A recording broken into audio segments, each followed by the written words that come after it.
Next, our head football coach from 1986 to 2011, 144 wins, the most in school history, 9 NCAA playoff teams, 4 times he was Coach of the Year, and one of those runner-up for National Coach of the Year. Coach Bob Spoo.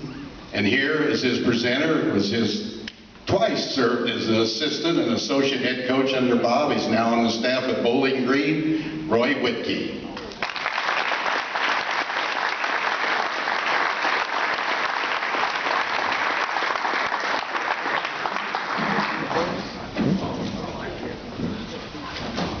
Be consistently good, not occasionally great. Remember that. We'll come back to it. I'm old school enough to have been taught by my mother and my father, who are still alive, that the first thing you did was thank your hosts. President Glassman, Tom, and Dave, thank you very much. Dave, especially you, for your efforts in putting on another first-class affair. He's a selfless individual and does a Hall of Fame job. No question. Woo.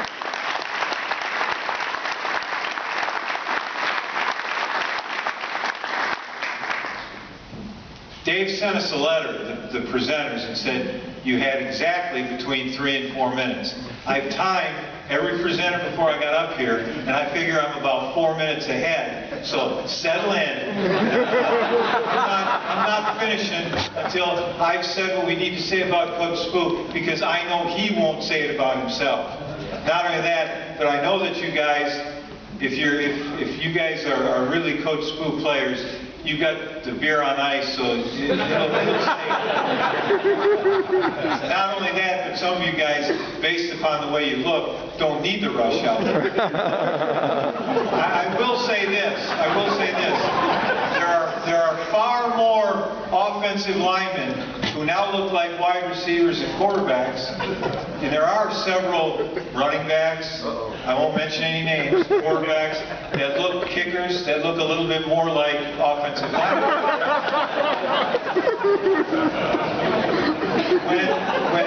When Bob called me, when Coach Spoo called me back in April and apologized 6 times for bothering me and not wanting to put me out and disturb me and so on, like he always does, and asked me to be here today, it took me about 30 seconds to say yes. And by the time we were done with the phone call and I told Patty and so on, the excitement wore off very quickly because reality set in. What do you say about the man that hasn't been said already? That's number 1. Number 2, how do you do it in the time limit that Dave gave us? That can't be done. But finally, and I think more importantly, is what a tremendous responsibility to look out at the faces of the guys who played for him and to know that I'm speaking for them.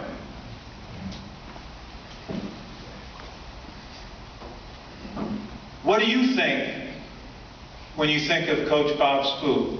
Why do you think he deserves to be in the Hall of Fame? About 2 weeks ago, I was sitting in my office. Coach Babers had come in. We were talking about some recruits and some players and so on. And Jeff Shiver, area scout for the Chicago Bears. Brian, yes, they're one of the storied franchises in the NFL. But Jeff came in, and my office sits right next to the receptionist, and Coach could hear him out there, and he hollered at him in kind of a deep voice. He said, "Jeff, get on in here. What are you doing?" Jeff came in, and for the next 30 minutes, we told Bob Spoo stories. And it all started because of the voice that Coach Babers used. Now Jeff's been through here 100 times in Eastern Illinois, and also lives in West Lafayette, knows Coach Spoo very well. But that's when it really hit me. And it really struck me. There were 3 guys in that office with, I know, well over 100 years of experience between us. Three guys from couldn't be more divergent backgrounds.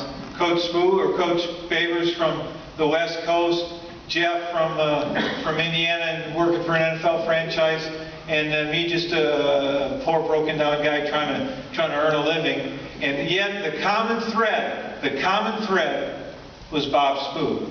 And it just came up. I didn't bring up I was coming back here. Coach Babers didn't say, hey, I just talked. It just came up, and it came up mainly because of the voice they used. Because Jeff walked in and said, I can recognize that voice anywhere. That's Coach Spoo talking. Tom mentioned it earlier, because I kept thinking, in Coach Spoo would be proud of me. Everyone knows his love and affection for vocabulary and crossword puzzles.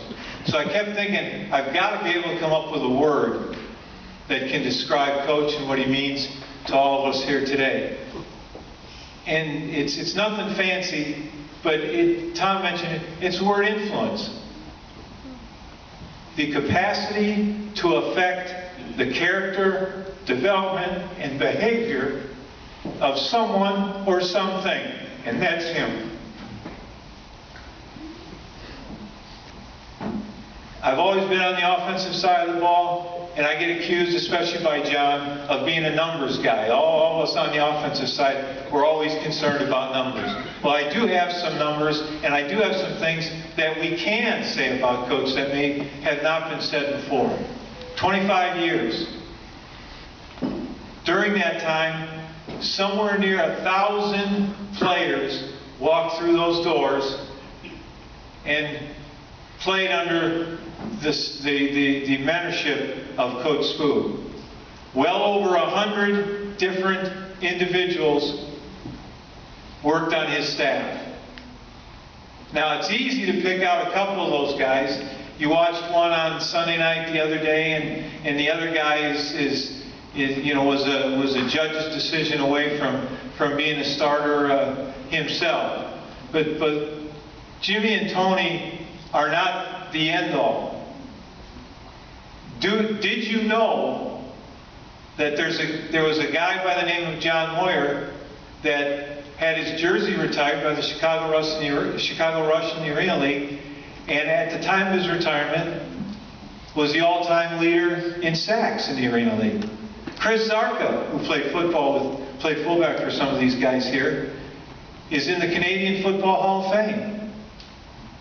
And Coach Spoo will join nine of his players in Eastern's Hall of Fame. Now, leave your phones alone. If you can name all 9 and tell me when we're done, you'll get a breakfast with Bob over at McDonald's. But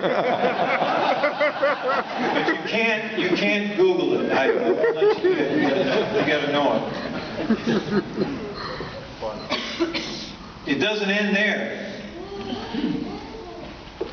Go to his staff. And it's again, the most obvious one is the youngest GM in the NFL, Ryan Pace, up with the Chicago Bears. Did you know the director of college scouting down for the Houston Texans is John Carr, a former member of Coach's staff? Did you know he's also got 4 other guys who worked for him at one time or another that are working for NFL franchises? But maybe more importantly, today, there are 9 guys leading programs across the country, head coaches at all different levels, that came from Coach Spoo's program. 9. You get a lunch at McDonald's if you can name all 9 of those. Next week, in West Lafayette, one of only 2 minority head coaches in the Big Ten will take his team against only one of only two minority head coaches in the MAC when Bowling Green visits Purdue and Dino Babers takes on Darrell Hazel and the Purdue Boilermakers. Again, guys that came from Coach Spoo's staff.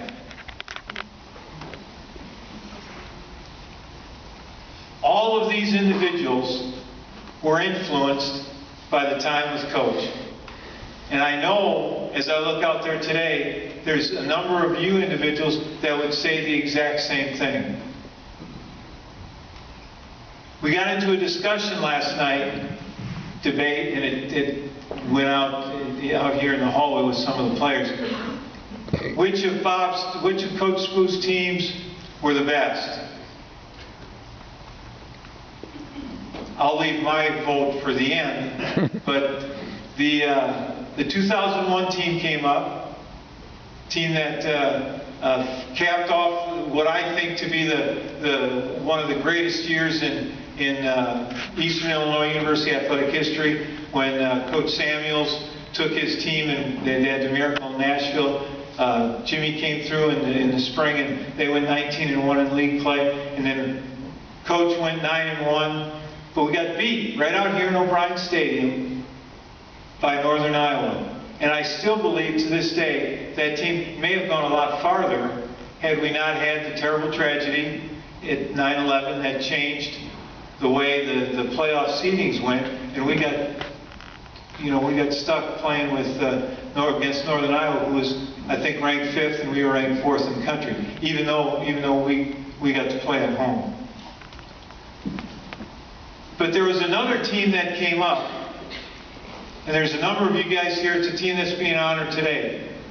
It may not be the best team that he had, but I bet it's his favorite. The 1995 squad. They were tough, they were hard-nosed, they played physical, they made very few mistakes, and above all, I think there were, you guys can correct me, although I'm not going to get an honest answer out of you guys, because right now you're going to all tell me your GPAs are above a 3.0. But there were 14 or 15 seniors in that group, and I want to say that at least 12 or 13 had cumulative grade point averages of above a 3.0, influenced by Coach Spoo. I throw a vote in for the 2013 squad that still had the core of its team that was recruited by Coach Spoo, that had the best chance of going on because we had the quarterfinals here at home and would have had the semifinals here at home as well, too. But the 1995 team, to me, is, I think, his favorite team because it exemplified Bob. And the last thing I'll say is, although you do a great job here, Dave, you got the plaque wrong. It says football coach.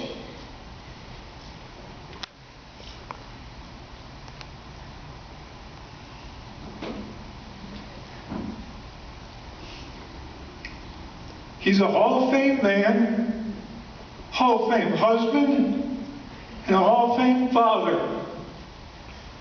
And the guys out there are better sons, brothers, husbands, and fathers because of the time they spent with him. Now, he always asked us, when we would go to a clinic and speak, he'd always say, "Did you leave them standing?" First time he asked me that, I said, "What the hell are you talking about?" He said, "Did they give you a standing ovation?" Well, this one's easy, because all I have to do to get him standing is introduce you Bob Spoo, the most beloved figure in Eastern Illinois athletics.